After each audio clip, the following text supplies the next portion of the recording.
Drop Dead Gorgeous might be the gayest movie in all of existence without actually containing a single gay person in it. But when you have a mockumentary about a teenage beauty pageant where all the contestants are slowly being killed off, I'm sorry, this is camp. And how do I know this is camp? Because if you have ever heard a drag queen speak for a minute, I promise you there is a 50% chance that you have heard quotes from this movie. The movie is a mockumentary-style movie from 1999 that contains every actress from the 90s and early 2000s that you can possibly imagine. And not only that, because it is set in the small town of Montrose, Minnesota, all of them are doing their best/worst Minnesotan accents ever, and it's beautiful. It's beautiful and like painful at the same time. It's amazing. So for Pride, I need you to watch Kirstie Alley being the corrupt stage mom from hell who is somehow the head of the pageant while her daughter is competing. You have Ellen Barkin as the trailer park mother of Kirsten Dunst, who is the bright-eyed ingenue who just wants to win the pageant so that she can be like Diane Sawyer, her hero. And then you have Denise Richards, Kirstie Alley's daughter, who is a sociopath, I'm pretty sure.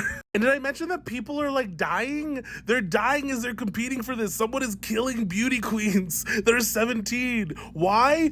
I don't know. You have to figure out. Watch the gay movie. Like I said before, there's so many actresses that you know. There's Kirsten Dunst. There's Amy Adams in her first movie ever. There's Denise Richards. There's Brittany Murphy just being a goofball. It's amazing. And just like, look at this expression. I don't know her name, but like, look at that. Amazing. And, Kirstie Alley looking evil. And then, in my humble gay opinion, the best comedic duo of all time in Ellen Barkin and Allison Janney. Allison Janney in one of her early roles. Again, thick Minnesotan accents, saying things like most smartest. She's the most smartest. Oh, you sound real intelligent there saying most smartest. What's wrong with most smartest? Truly cannot express how quotable this movie is. This movie is filled to the brim with the funniest quotes of all time. And I'm telling you, if you've ever watched with Trixie and Katya, if you ever watched any of the drag queen podcasts, you have heard half of this movie spoken aloud. As much as I love Trixie and Katya, I love you to fucking death. But I swear, half of that show is you guys quoting this movie, and all of us like younger queer people being like, what is that? Except for me, because I watched this. Quick caveat I want to add. Now, I did mention that this is a comedy from the 90s, and as such, comedy being the genre that ages the quickest, yes, there are some things in here that are maybe, they don't pass the sniff test. There may be some attempts at satire involving things like eating disorders and people with intellectual disabilities that, while maybe not intended to be kind of offensive, are pretty offensive by today's standards. But again, like, go into it with things in context. The 90s were a time where certain things were joked about that we would obviously not joke about today, but I don't think that erases the hilarity that makes up 95% of this movie. Anyway, if you want more Pride recommendations for gay-ass movies, leave them in the comments. Also, if you know this movie, which I swear there's like 5 of you out there, please leave your like favorite quote from it in the comments as well, so that like, I don't know, we can commiserate, because I fucking love this movie. It's amazing. Please go watch it. Bye! Robin Williams' The Birdcage is one of the funniest movies of all time, while also being a sincere and tender depiction of a queer relationship 30 years before I would expect to see that on any sort of movie screen. So if you have somehow not seen this movie, please allow me to tell you why you need to stop right now and go watch it.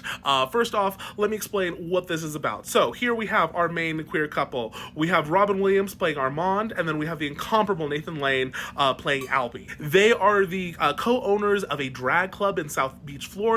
They live above the drag club, and they have lived there for the past 20 odd years, raising their son together that Armand had after a one night stand 20 odd years ago. Now their son is coming home to visit them and informs them that he is getting married right in the middle of college, but there is an issue because the girl he's getting married is the child of a conservative Republican senator and his wife. Not only that, these two are coming to visit them to meet the parents of the groom, and they're going to be here in a few days, and they haven't told them that they are a gay couple who own a drag club. So now these people who look like this, who look this queer, have to suddenly turn themselves into a straight couple who would be acceptable to a conservative couple showing up from out of state. Sure, there's the issue that there's 2 men and no woman. There is a houseboy though, a houseboy played by a very hunky Hank Azaria, just looking amazing. I can't stress how fucking funny the entirety of this movie is, as this couple, who truly does love their son, just scrambles, trying to move heaven and earth to try to facilitate this charade so that their son can go out and marry the girl that he wants to marry. And while this is a Robin Williams movie, and Robin Williams is incredible in it, this is one time where he did want to kind of play the straight man role. No pun intended, he's still gay in the movie, but like the more straight-laced, I should say. And that was because Nathan Lane is taking on the campy, the heightened, the crazy, out of their mind role. Nathan Lane is the drag queen star of their nightclub that they own, and is doing the absolute most. They go by Starina. This is their character down there in the drag club. We watch as they go through their process getting ready, where Nathan Lane regularly throws tantrums, and it's so fucking funny. And then eventually, oh no, mishaps happen. Basically, they try to invite the biological mother of their son to be the mom at dinner, but then she gets stuck in traffic. And so Nathan Lane, thinking, I know how to save the day, goes into his closet and puts on what I'm gonna just refer to as Nancy Reagan drag, and then shows up to the dinner pretending to be the mother. And again, hilarity fucking ensues. This is so fucking good. The conservative senator is like enamored with this traditional housewife that has presented herself, and everyone around is just staring, being like, oh no, how is this happening?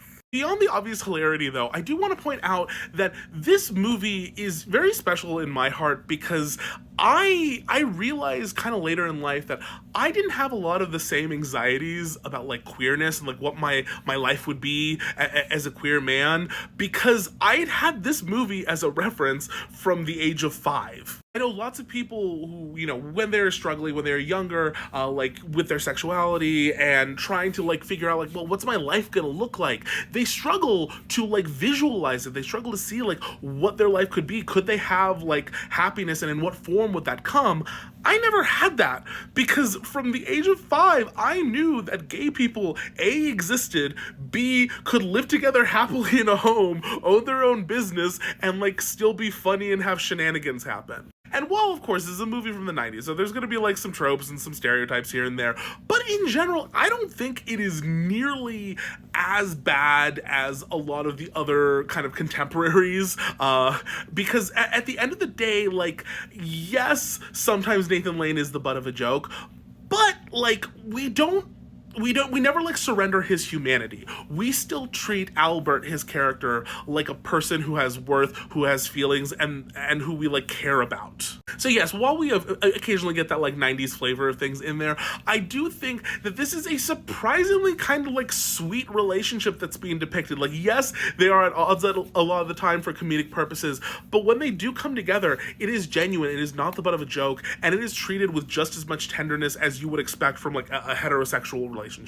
So yeah, this is literally one of my favorite movies of all time. After making this, I now like desperately want to watch the movie, so as soon as I post this, I'm gonna put it on myself. I hope you do too. It's amazing. Like, please go watch it for these incredible performances. Anyway, have a great day. Tell me what movies you want me to talk about next, whether it's for Pride or just, you know, movies in general. I love movies. Bye-bye.